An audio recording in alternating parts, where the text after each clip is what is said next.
Hi. I am Skylapse Timelines, and this is the 15th episode of Norindus. This episode's theme needs a bit more explanation and context, so I am showing the end result first.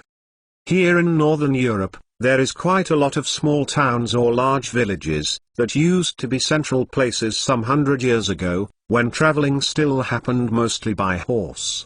They used to grow and flourish, but soon after traveling speeds went up due to more passenger cars, buses and trains, these places started to decline. You can find hundreds of these kind of old centrums all over the Nordic countries. Many of them are still their municipalities as centrums, but they aren't as lively anymore, as all the growth is concentrated on larger cities. They do have some characteristics of a lively past, but they never went really big. I am making this old central village look like it had really promising past, because it is so close to that fortress. Hence the gridded centrum, which isn't that typical in here. I also imagine that this place lost its importance, due to railways and a new factory, that moved the housing elsewhere. Also adding university later on made an effect. Now I move to my principles on how I would build a gridded centrum for old central village. Firstly, I start with something that looks like very Nordic and old, and important. Technically it is called tax office, but I take it as a village hall or something. To oppose that, I build a marketplace, which is quite usual to have somewhere in these kind of places.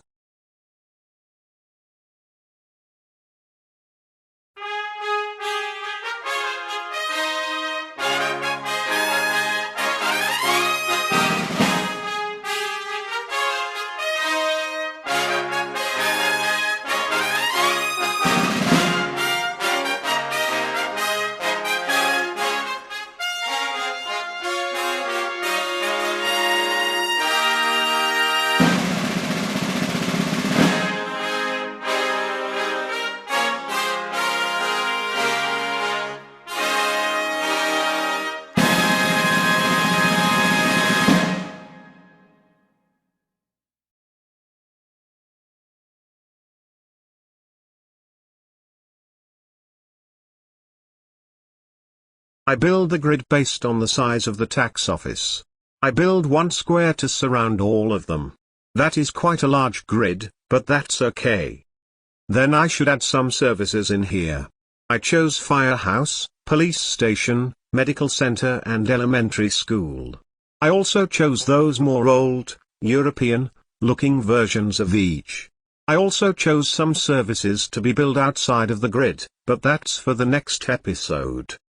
There really is no rule in here on what kind of roads I should use. Going overboard with trees is not very realistic, but quite often they do have some. Either way, one of the roads should be chosen as the main road, that comes and goes outside of the central village. Next thing is to zone some of the grid with low-density commercial, and some with low-density residential. More important is to destroy two modern-looking buildings. You don't, however, have to choose the oldest looking buildings always, because people do sometimes build new ones, to replace old ones. Lastly, I just decorate the place with trees. So this is the end of the video. Thanks for watching.